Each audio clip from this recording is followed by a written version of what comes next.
Cette vidéo rassemble essentiellement des petits trucs du quotidien qu'on peut utiliser, même que là-dedans, il y a des habitudes que je peux plus vraiment me passer. Ce sont des habitudes qui touchent les grilles, les tuiles, les grilles de répétition, les objets identiques, manipuler ces objets-là.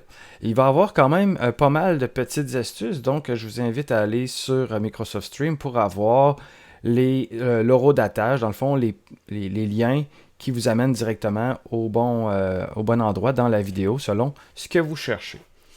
Je commence avec celui qui est peut-être le plus utilisé, du moins dans le cadre du cours de gabarit, soit celui de faire des grilles à partir d'un objet, en créant cet objet-là. Par exemple, si on prend le projet de calendrier, vous allez avoir une grille à faire avec des boîtes de texte qui sont toutes liées une après l'autre.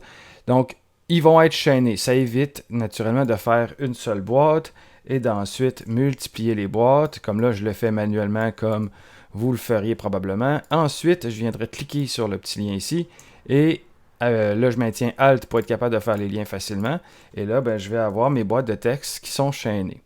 Pour éviter ça, de faire cette manipulation-là de cette façon-là, ce que je propose, c'est de prendre l'outil texte, et c'est vrai aussi pour n'importe quel autre outil de création de boîte, par exemple le rectangle ou les boîtes, les blocs pour les images, par exemple. Ça va être vrai aussi, c'est qu'on prend l'outil texte, et lorsqu'on trace, on maintient toujours le clic, on appuie sur les flèches haut et droite, ça ajoute ces carrés-là, et puis là, je peux en ajouter autant que j'en ai besoin. Dans le cadre d'un calendrier, on a besoin de 7, donc plus 3 dans ce sens-là. 1, 7 et 7 dans l'autre sens, donc 4, 5, 6 et 7. Et là, si je veux coller ces boîtes-là, je maintiens toujours le clic. Et là, ça va demander peut-être une petite astuce de départ. Ça va être de maintenir la touche majuscule et là, de jouer avec les flèches en bas pour réduire l'espace et à gauche pour réduire l'espace. Et je maintiens toujours commande en faisant cette manipulation-là. Naturellement, si j'appuie en haut, j'augmente la distance. À droite aussi. Si vous voulez éviter cette étape-là, l'astuce par excellence, c'est de modifier la gouttière de notre document. Et en modifiant la gouttière, ils vont tomber aux mêmes valeurs que la gouttière. Donc ici, on peut voir que j'ai vraiment toutes des boîtes de texte qui sont chaînées. Je le reprends avec, cette fois-ci, les valeurs de gouttière. Donc si je viens dans Page et je viens dans Marge et colonne, je vais pouvoir modifier, par exemple, la largeur de gouttière pour la mettre à 0.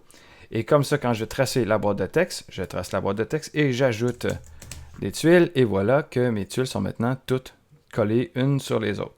Donc, ça peut être plus simple parce que ça demande un peu moins de manipulation. Ce qui est important de se rappeler, c'est que c'est les flèches haut et droite qui ajoutent, bas et gauche qui enlèvent, ou qui réduit l'espace avec la touche commande et les flèches. Donc ça, c'est une fois que la grille est créée, là, on pourra les manipuler un après l'autre sans trop de problème. Maintenant, si vous avez déjà fait votre grille, vous avez placé déjà des contenus, vous ne voulez pas nécessairement tout démolir, mais vous voulez quand même modifier les espacements, par exemple, vous pouvez le faire de plusieurs façons. Mais une des façons qui est un petit peu cachée dans InDesign, c'est celle avec la barre d'espacement, où est-ce que tout ce qu'on a à faire, c'est de sélectionner, par exemple, un groupe d'objets, et on clique d'abord, on maintient le clic. Normalement, ça viendrait les étirer. Mais si on ajoute la barre d'espacement, là, on voit que ça ajoute de l'espace entre les colonnes ou les rangées, selon le côté qui a été sélectionné. Par exemple, ici, si je clique et que je fais espace, je vais les espacer comme c'est ici. Donc, vous avez compris que si on clique dans un coin, je fais clic, je fais espace, et là, je peux distancer mes tuiles de la même façon. Le problème de cette technique-là, c'est qu'on ne connaît pas l'espace qu'il y a entre chaque, puis ça ne va pas snapper nulle part. Dans le fond, c'est difficile de venir les snapper de façon régulière. Donc, on fait ça quand on n'a rien de super précis à ajuster. Donc ça, c'était l'astuce pour les grilles. Je vous rappelle que c'est possible de le faire aussi avec, par exemple, une boîte photo. Donc si j'ajoute la boîte photo, j'ajoute les espaces, par exemple ici. Et là, j'ai mes boîtes images. Là, je pourrais utiliser mes boîtes images. Concernant les boîtes images, des fois, ça peut être intéressant de venir ajuster certains éléments. Par exemple, ici, si je veux enlever une boîte là, ça peut être intéressant des fois d'utiliser un petit outil qu'on n'apprend pas tellement. Il est caché juste ici, c'est l'outil espace. Mais l'outil espace est capable de mesurer ou de changer l'espace entre deux éléments sans même avoir à les sélectionner. Dans le fond, si je fais juste prendre l'outil, je clique dessus, je suis capable de modifier la largeur de ces éléments-là et non pas leur espace. Et si j'ajoute la touche Alt, par exemple, ben là, je vais déplacer ces éléments-là en conservant leur espace. Et si j'ajoute majuscule, ça fait rien. Si j'ajoute Alt, si j'ajoute commande, ben là, je peux réduire l'espace. Et si je fais Alt et commande, ben là, vous avez compris que je ne vais pas déformer, je vais juste les réduire jusqu'à un espace. Puis là, on voit même que l'outil reconnaît une largeur similaire ailleurs dans mon document. Donc, je pourrais l'utiliser pour aller m'ajuster sur une largeur comme ça ici. Donc, si je veux ajuster différentes largeurs, vous avez compris, c'est un outil qui peut être relativement pratique pour aller modifier des grilles. Parlant de grille, toujours dans le même esprit, des fois on pourrait vouloir faire une grille où est-ce que, par exemple, les images pourraient être tournées, imaginons-le, à 90 degrés, 90 ou 45 degrés, tout dépendant. Mais là, au lieu de les faire une par une, ce qui peut être un peu tannant, il y a une astuce qui est fort intéressante, qu'on retrouve un peu dans Illustrator, le fameux commande D d'Illustrator, si vous voulez. Par exemple, ça va être vrai aussi pour répéter une forme, comme ici, je pourrais faire commande D et elle se répéterait. Mais c'est la même fonction, mais qui a quand même des variantes par rapport à celle d'Illustrator. Cette fonction-là s'appelle répéter la transformation, et là, on va voir qu'il y a quand même 4 options. Répéter la transformation, c'est celle que je viens de faire. Répéter la transformation individuellement, donc il va répéter ce que je viens de faire, mais à chacun des objets individuellement. On va voir la différence entre les deux. Et ici, ben là, lui, il va retenir une séquence de transformation. Par exemple, si vous faites 2 étapes, ben il va retenir ces 2 étapes-là, soit pour le groupe ou soit, encore là, individuellement. Donc, je présente la différence entre répéter la transformation et de le faire individuellement. Je vais prendre par exemple ici la rotation. Commence par faire une rotation comme celle-là. Si je sélectionne le groupe d'objets ici et que je fais l'objet ici et que je fais répéter la transformation, c'est vraiment l'ensemble des objets qui étaient sélectionnés qui va tourner. Il va tourner de la même valeur que j'avais fait mon bloc, mais c'est le groupe au complet qui va tourner. Tandis que si on vient, par exemple, sur répéter la transformation individuellement, bien là, il va les tourner, mais chacun individuellement, comme son nom le dit. Comme vous avez pu le voir, peut-être, j'ai ajouté un raccourci clavier pour répéter la transformation individuellement, qui est, dans mon cas, c'est commande Alt et 1. Je trouve qu'il est très pratique à utiliser comme ça. Je fais tout simplement le raccourci. C'est mon équivalent du fameux commande D, si vous voulez, dans Illustrator. Donc, si j'applique ce que je voudrais faire dans Illustrator, par exemple, de copier un élément et de faire commande D, bien, au lieu de faire commande D, je vais faire commande Alt 1. Et là, je vais pouvoir répéter la dernière transformation qui a été faite, soit celle de copier un objet à cette distance-là.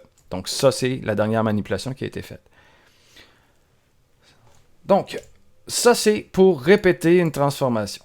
Maintenant, une autre astuce pour refaire cette grille-là, ce qui est possible de faire dans InDesign, mais qui est des fois très pratique, c'est que si vous avez des fois, par exemple, une forme, peu importe, ou un groupe d'éléments. Imaginez ici que j'ai une photo avec sa légende, par exemple ici, où est-ce que je vais intégrer un peu de texte de substitution, et voilà. Et ici, j'ai ma photo, par exemple, elle a un carré, elle a un frame comme ça, et je veux répéter, par exemple, ces transformations-là, ou du moins cette fameuse tuile-là, de façon uniforme partout dans mes pages.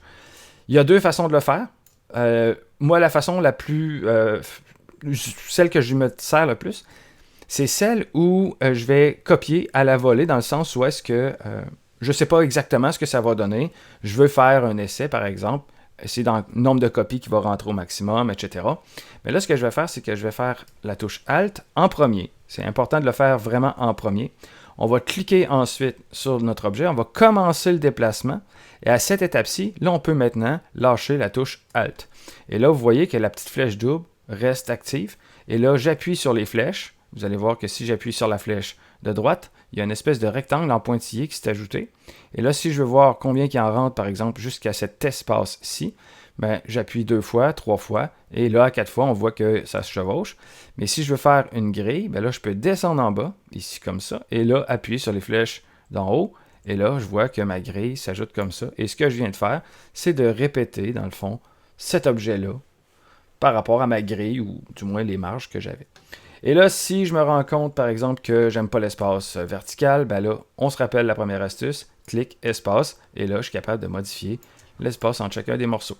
Sachez que chacun des espaces va avoir été réduit proportionnellement. Donc là, on voit même ici qu'il y a un petit problème qu'il y a là. Donc, vous voyez que c'est pas toujours pratique. Si ça arrive, ben, pensez que vous pouvez aussi grouper vos éléments. Et ce sont l'espace. Et ce sera l'espace entre les groupes qui va changer et non pas l'espace à l'intérieur du groupe. Donc voici, il est maintenant groupé. Je tiens Alt avant de faire mon déplacement. Donc Alt, clic, je déplace. C'est important de le faire dans cet ordre-là. Si vous ne le faites pas dans cet ordre-là, regardez, ça va faire clic, Alt, il va vouloir déplacer, mais si je lâche Alt, je ne peux plus faire mes copies. Je n'ai plus la petite flèche double. Et on ne peut même pas, en plus, jouer avec les flèches pour l'ajouter. Il faut vraiment le faire dans le bon ordre. Alt en premier, clic, on déplace. Ensuite, on ajoute les flèches. Et voilà ma grille. Ensuite, espace ici, hop. Et là, je peux modifier. Vous voyez que l'espacement entre les textes et les images ne se modifie pas. Si vous êtes dans une situation où l'espace entre chacune des pièces est importante, par exemple ici, vous avez besoin, par exemple, d'un demi-pouce, il y a 2 façons de le faire, mais j'y vais avec peut-être la plus sûre et la plus instantanée, si vous voulez, c'est de prendre cet objet-là et dire on va aller chercher sa largeur, on va avoir besoin de sa largeur. Là, ici, c'est une largeur qui n'est pas nécessairement juste, beaucoup plus facile quand elle est juste, mais on va prendre cette largeur-là et on va utiliser un outil qui est fait exprès pour créer des espacements égaux entre les morceaux. C'est dans Édition et on va avoir exécuté et répété. Si vous êtes dans une version anglophone, vous allez avoir Step and Repeat qui est là. Donc, on comprend bien même en français qu'il s'agit d'étapes et répétitions. Et là, on peut ajouter ici sous 2 formes. Soit sous la forme d'un nombre de répétitions, soit avec un décalage horizontal et vertical, ou sous forme de grille où est-ce qu'on a les deux, soit les lignes et soit les colonnes. Ici, je vais commencer avec 2. Des fois, quand les chiffres sont trop grands, ça ne fonctionne pas bien. Et le décalage, par exemple, à l'horizontale, ben là, j'ai la mesure qui est ici. Et là, je vais pouvoir faire un calcul mathématique dans cette valeur-là. Donc, j'ajoute par exemple, 1,3618. Et là, je vais ajouter, par exemple, plus. Et là, si je veux 1/4 de pouce, je vais mettre 0,25. Et je vais faire Tab sur mon clavier ou venir cocher aperçu. Et là, en principe, je devrais avoir exactement la mesure que j'ai de besoin ici. Je pourrais ajouter à ce moment-là le nombre de rangées ou le nombre de colonnes que je veux. Ici, j'ai aucun décalage sur la verticale. Si j'augmente, vous allez voir, faites attention parce que là, j'avais demandé 2 lignes. Donc, il y avait 2 copies, une par-dessus l'autre. Donc, méfiez-vous de cette valeur-là. Ce que je peux faire aussi, c'est de prendre cette valeur-là, le 7769, et encore là, y ajouter le 0,25 pour aller chercher 0,25 en bas de la boîte texte ici. C'est quand même important, c'est au bas de la boîte texte qui est ici que l'espace va se faire, parce que la mesure a été prise à cette distance-là. Donc, si j'ajoute, par exemple, des lignes, et là, ben, je suis certain d'avoir la bonne distance entre les 2 morceaux ici. Si je place un petit morceau pour mesurer, vous allez voir, je devrais retrouver le fameux 0,25 comme ça ici. Donc, j'ai 0,25, et si je viens placer ce petit cube-là ici, ce petit carré-là ici, vous allez voir que ça fait aussi. Donc, c'était la fonction pour exécuter et répéter. C'est encore là une fonction qui est très utilisée, surtout quand on a des mesures fixes à respecter. Tout en continuant sur les grilles, je vais vous parler d'un dernier outil, mais en même temps, c'est un outil que vous connaissez déjà, mais il faut penser qu'il est aussi dans InDesign et qui fonctionne aussi bien que dans Illustrator. C'est la fameuse palette d'alignement qui va nous servir très bien dans InDesign, mais qui va avoir quand même un petit côté pratique qu'on voit moins un peu au niveau d'Illustrator, étant donné qu'on n'est pas dans ces contextes-là. Par exemple, si vous êtes en train de travailler, vous avez une série d'objets que vous voulez, par exemple, distribuer de façon égale, vous pouvez, tout comme dans Illustrator, utiliser soit les mesures en disant on veut répartir l'espacement, comme là, il va les répartir égales, puis là, ben, on vient placer un à l'extrême de chaque côté, soit ici à gauche, soit ici à droite, et là, à gauche et à droite, inversé, et là, ben, je peux répartir de façon égale ces objets-là à travers ma grille. Ensuite, les aligner au haut, et là, j'ai un alignement. Donc, on peut faire ça si on avait une grille complexe à faire, par exemple, à partir de tous ces éléments-là. Bien, vous comprendrez qu'il y a quand même plusieurs étapes à franchir. Il y a, je vais reculer une étape même avant, par exemple, celle-là. Je vais la mettre un peu dans le désordre, je ne veux pas que ça soit trop organisé. Et là, ben, vous avez foutu un bordel, et là, vous devez tout aligner ces éléments-là. Je vais faire commande Alt 1, mon super raccourci. Et là, ben, vous voulez répartir également ces éléments-là à travers la grille. Donc là, pour y aller simplement, je vous dirais diviser cette organisation-là en petites étapes. Là, imaginez que ce n'est pas tous des objets pareils, parce que sinon, ça serait moins long de refaire la grille, mais imaginez que vous avez déjà placé vos contenus, et là, ben, de tout refaire serait très long. Ce que vous pouvez faire à cette étape-ci, c'est d'utiliser la palette d'alignement en disant je vais placer mon objet à l'autre bout, mais là, on va y aller ligne par ligne, puis on va organiser ces éléments-là assez simplement, mais vraiment étape par étape. Donc, je vais commencer par la distribution horizontale pour venir les répartir égales, et je vais les aligner en haut. Dans le cadre de l'horizontale, je vais faire un peu la même chose. Par exemple, ici, si je veux que celui-là soit, que ma grille s'aligne au maximum à cette hauteur-là, en imaginant bien sûr que ici, je sais pas, j'aurai un pied de page qui vient faire toute cette grandeur-là ici. Ben, j'ai un pied de page là, et là, je veux que mes objets rentrent ici. Donc, je vais venir sélectionner l'ensemble de mes objets, mais juste pour la ranger. Et là, je vais faire une répartition, cette fois-ci, de l'espacement vertical. Ensuite, au même niveau qu'Illustrator, on peut se servir des éléments qui sont correctement alignés pour venir aligner les autres ensuite.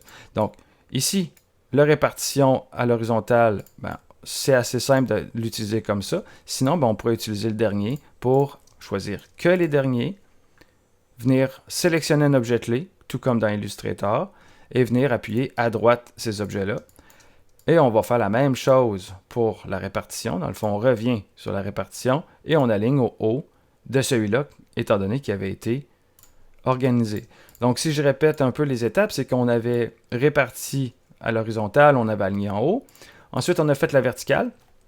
Et on se sert de cet emplacement-là pour aligner les autres objets. Par exemple, ici, celui que je veux en haut. Mais là, ici, l'objet, il avait déjà été aligné à droite. Donc, je vais m'en servir pour la répartition. Même chose pour lui. Donc, je viens prendre et j'appuie en haut. Pardon.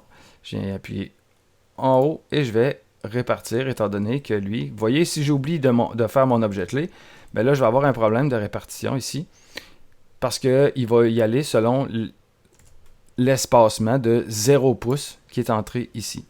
S'il n'est pas coché, ben là, il va utiliser l'espace qui existe déjà. Mais comme j'ai un objet clé, ça ne fonctionne pas. Il faut vraiment aligner sur la sélection dans ce contexte-là pour qu'il s'aligne comme ça. Donc, il faut vraiment faire la distinction entre l'objet clé. L'objet clé, c'est vraiment pour placer les objets par rapport à un autre objet. Mais sur la sélection, il va aller aux extrêmes de la sélection. Une des choses que je n'ai pas mentionné, c'est que ici, je vais par exemple rassembler mes objets tous ensemble ici.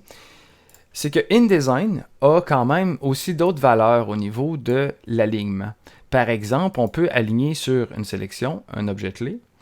Dans Illustrator, on peut choisir le plan de travail ici qui est remplacé par la page, mais dans InDesign, on peut aussi le faire sur les marges qui ont été définies dans le document ou sur la planche si on a un document, par exemple en vis-à-vis.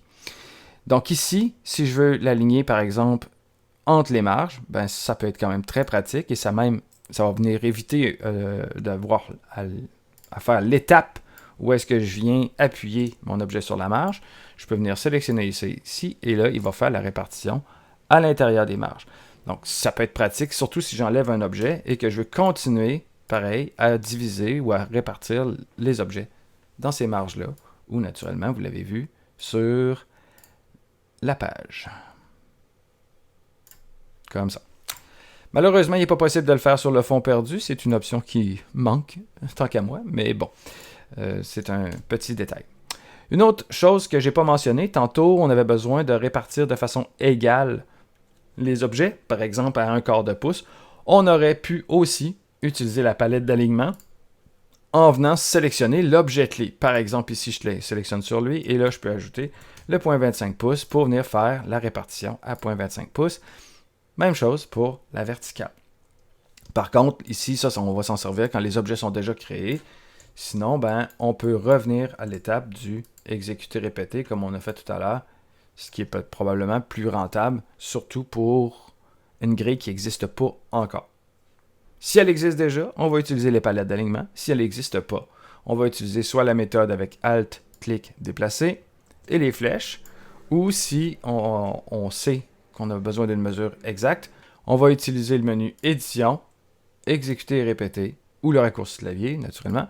Et là, on va pouvoir ajuster nos mesures selon les dimensions de notre objet.